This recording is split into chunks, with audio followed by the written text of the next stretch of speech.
El que aporta la comunitat saharaui és la denúncia de l'ocupació il·legal del Sàhara Occidental, la presència de mines als territoris del Sàhara Occidental i també l'explotació de recursos naturals del Sàhara Occidental.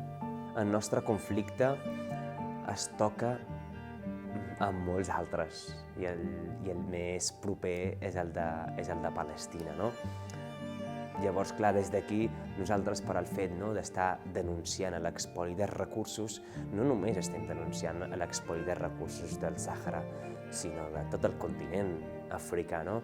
Quan estem denunciant que hi ha uns campaments de refugiats, és que estem denunciant que ninguna persona mereix viure en aquest tipus de condicions. En els campaments refugiats, ells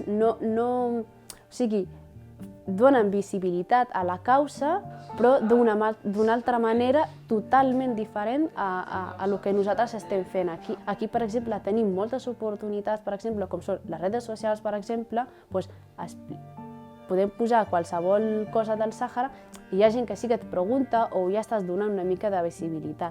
Allà, per exemple, no hi ha aquesta oportunitat. Lluiten, però no hi ha ningú que els escolti.